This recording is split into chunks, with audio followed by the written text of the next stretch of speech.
The NFL draft is nearly upon us. The Philadelphia Eagles are expected to be one of the most active teams in the draft, as usual. And here to talk about all the moves that this team could possibly make is Louis DiBiase from Locked On Birds. How are you doing today, Louis? I'm doing good, Cal. We've got, just 8 days until the NFL draft. It feels like it's been forever, but at the same time, I can't believe it's coming up already. And with 2 first-round picks, ready to see what the Birds are going to do on Thursday.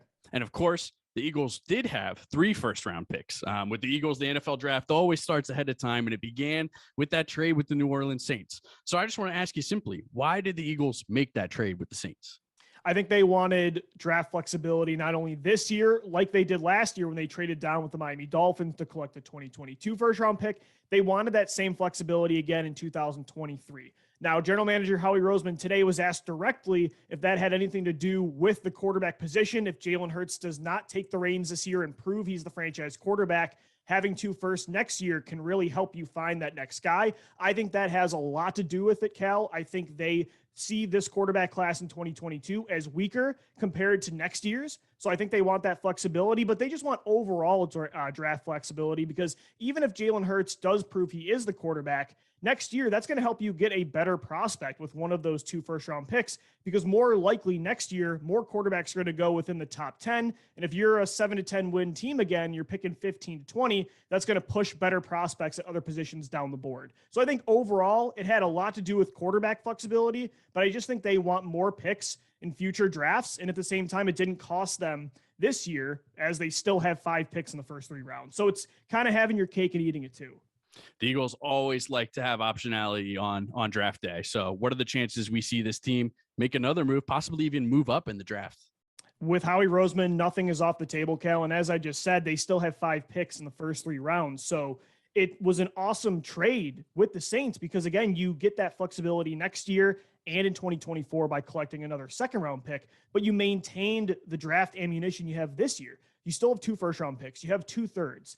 You have a second. If you want to trade up, let's say for a cornerback, let's say Ahmad Sauce Gardner's falling down the board, or a safety from Notre Dame, Kyle Hamilton, or one of those top-tier edge rushers like Jermaine Johnson or Kayvon Thibodeau, you still have the flexibility to go up and get those positions that you really need, both short-term and long-term. So I think there's a really good chance that the Eagles still don't sit at 15 and 18. There is only a few years where Roseman sits on his hands and doesn't do anything. He's already made 1 trade, and that trade did not stop him from making another. So it's going to depend on how the board falls, but every year there's a couple prospects that you're like, how are they still on the board? How are they still available? And if some of those guys fit the Eagles, they're going to be comfortable to move up and go get them. Ultimately, the Eagles, we can expect, will make at least 1 first-round selection, right? Yeah. So who do you think the team is going to be targeting, both position and prospect-wise? Yeah, look, this team is always going to take linemen on both offense and defense. They believe in the trenches more than maybe any team in the NFL. But I think at the same time this year, especially with the flexibility of having 5 picks in the first 3 rounds, it is time to address that 2nd and 3rd level of the defense specifically. I think your offensive line right now is set, both short-term and long-term. Your defensive line, yeah, could you use another defensive tackle or an edge rusher? Sure.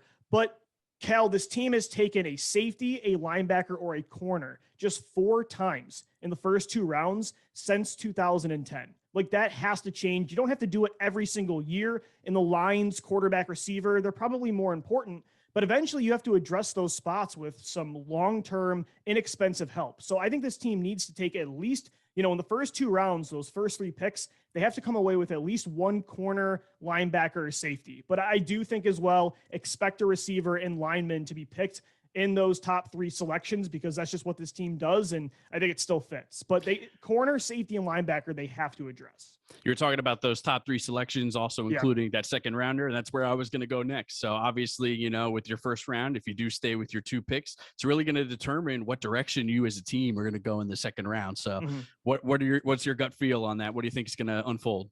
Yeah, because again, what I want to have happen in the first round is you go linebacker, corner, or safety, but I'll predict at least one of those 2 picks, 15 or 18, is going to be a receiver or a lineman on either side of the ball. You pick, doesn't matter. So to me, that 51st pick, even if you do trade up a little bit, that needs to be one of those positions on the second and third level of the defense. And I think safety makes the most sense there because after Kyle Hamilton, I like Penn State Jaquan Brisker more than most. I think, Lewis Seen, Brisker, Daxon Hill could be worth a first round selection, but I think value wise, those guys will be there on day 2. So I think safety, it fits more with that third pick. So I'm really eyeing safety or linebacker with that spot. Again, Jaquan Brisker would be my favorite of the safeties that could be available.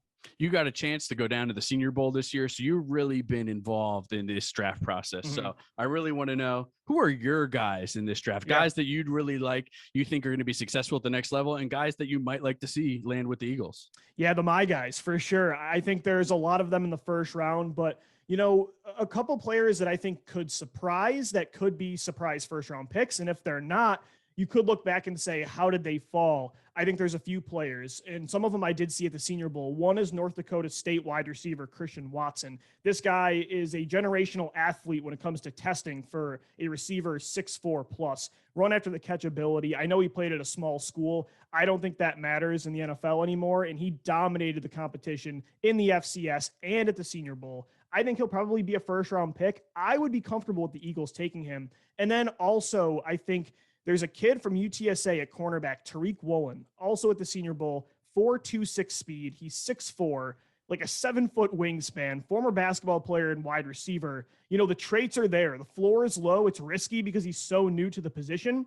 But somebody, and it could be the Eagles, are going to bank on this kid hitting such a high ceiling that, I don't know if he's a first-round pick, but you look at that 51st overall selection, if he's there on the board, it makes sense for the Eagles, especially considering you've got Darius Slay and Avonte Maddox at corner already.